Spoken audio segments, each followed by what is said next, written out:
بسم اللہ الرحمن الرحیم۔ السلام علیکم، آپ دیکھ رہے ہیں الف نیوز اور میں ہوں آپ کے ساتھ ماجد علی۔ شامل کرتے ہیں آج کی ہیڈ لائنز۔ ترکیہ شام میں ہولناک زلزلہ، ہلاکتوں کی تعداد 15,000 ہو گئی۔ حکومت پر تنقید، ترکیہ میں ٹویٹر سروس بند۔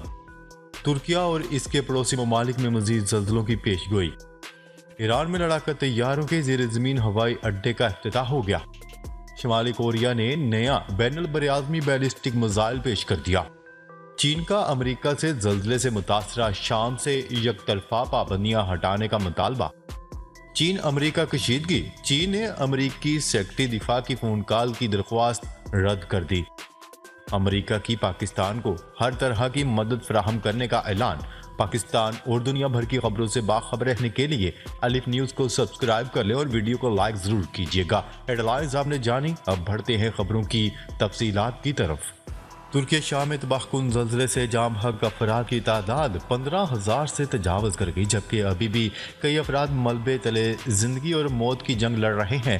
رپورٹ کے مطابق ترکیہ میں زلزلے سے اب تک 12,391 افراد جبکہ شام میں 3,000 اموات کی تصدیق کی جا چکی ہے، جبکہ ابھی مزید ہلاکتوں کا خدشہ ہے۔ یورپی یونین کی جانب سے شام کے لیے 35 لاکھ یورو کی امداد کا اعلان کیا گیا۔ یورپی یونین نے اسی امدادی پروگرام کے تحت ترکی کو بھی 30 لاکھ یورو دینے کا اعلان کر رکھا ہے۔ دوسری جانب عراق، ایران، اردن، متحدہ عرب امارات اور مصر سے امدادی پروازیں شام پہنچ رہی ہیں۔ ترکیہ کے صدر رجب طیب ایردوان نے زلزلے سے سب سے زیادہ متاثر ہونے والے علاقوں کا دورہ کیا ہے۔ کئی علاقوں کا شکوہ ہے کہ حکومت نے اب تک کوئی خاص اقدامات نہیں کیے ہیں اور ان تک مدد نہیں پہنچی ہے۔ ترک صدر رجب طیب ایردوان نے کہا ہے کہ یہ اتحاد و یکجہتی کا وقت ہے، جبکہ تباہی کی پیشگی تیاری ممکن نہیں ہے۔ ترکیہ میں زلزلے کی تباہی کے بعد کاروباری مندی بھی ہو گئی ہے، جس کے بعد ترک حکام نے استنبول اسٹاک ایکسچینج کو 5 روز کے لیے بند کرنے کا اعلان کر دیا ہے۔ خبر کے اگلے حصے میں بات کرتے ہیں۔ ترکیہ میں تباہ کن زلزلے پر حکومتی امدادی کارروائیوں پر بڑھتی ہوئی آن لائن تنقید کے بعد اب ترکیہ میں ٹویٹر سروس بند کر دی گئی۔ غیر ملکی میڈیا نے رپورٹ دی ہے کہ ترکیہ میں ٹویٹر بند ہے، جبکہ شہریوں کو سوشل میڈیا کے استعمال کرنے کے لیے وی پی این سروس استعمال کرنی پڑ رہی ہے۔ سوشل میڈیا پر سرگرمیوں پر نظر رکھنے والے ادارے netblocks.org کے مطابق پہلے ٹویٹر کو کنٹرول کیا گیا اور پھر تمام موبائل فون سروس پر اس کو مکمل طور پر بلاک کر دیا گیا۔ تاہم internet monitoring company NetBlocks کا کہنا ہے کہ ترکی میں ٹویٹر تک رسائی بحال کر دی گئی ہے۔ فرم نے ٹویٹ میں لکھا کہ مواد کو ہٹانے اور غلط معلومات پھیلانے پر حکام نے ٹویٹر انتظامیہ کے ساتھ مانیٹرنگ کی اور ان کی ذمہ داریاں یاد کروائیں، جس کے بعد ٹویٹر سروس بحال کی گئی ہے۔ ترکیہ میں سوشل میڈیا پر صدر رجب طیب ایردوان کی حکومت کی امدادی سرگرمیوں کو شدید تنقید کا سامنا ہے، جبکہ لوگ حکومت کی جانب سے ریسکیو کی ناکافی کوششوں کی حمایت کر رہے ہیں۔ واضح رہے کہ اس سے پہلے بھی ترکیہ میں ایمرجنسی اور بڑے حادثات کے دوران سوشل میڈیا پر اس طرح کی پابندیاں عائد کیے جانے کی تاریخ رہی ہے۔ خبر کے اگلے حصے میں بات کرتے ہیں۔ ترکیہ اور اس کے پڑوسی ممالک میں مزید زلزلوں کی پیش گوئی۔ زلزلوں پر تحقیق کے حوالے سے عالمی شہرت یافتہ جاپانی پروفیسر یاگی یوجی نے پیش گوئی کی ہے کہ جاپان اور اس کے ہمسایہ ممالک کو آئندہ مستقبل میں مزید شدید زلزلوں کا سامنا کرنا پڑ سکتا ہے۔ موقر انگریزی اخبار عرب نیوز کی رپورٹ کے مطابق جاپان کی یونیورسٹی کے پروفیسر یاگی یوجی کا کہنا ہے کہ ترکیہ اور اس کے کئی پڑوسی ممالک میں آنے والے زلزلوں کی شدت 7.8 کی ہو سکتی ہے۔ پروفیسر یاگی یوجی کے مطابق اس کی بنیادی وجہ وہ پلیٹس ہیں جو زلزلے کے مرکز کے قریب ہیں، اور شمال مشرقی اناطولیائی پلیٹس عرب پلیٹوں سے جب ملتی ہیں تو ان کے درمیان ایک پیچیدہ قسم کا ٹیکٹونک ڈھانچہ بن جاتا ہے، جو اصل میں تناؤ کا سبب ہوتا ہے، جس کی وجہ سے پلیٹس آپس میں ٹکراتی ہیں۔ نتیجتاً زمین کی تہہ میں توانائی پیدا کرنے والی تبدیلیاں رونما ہوتی ہیں، جن کی وجہ سے زلزلے آتے ہیں۔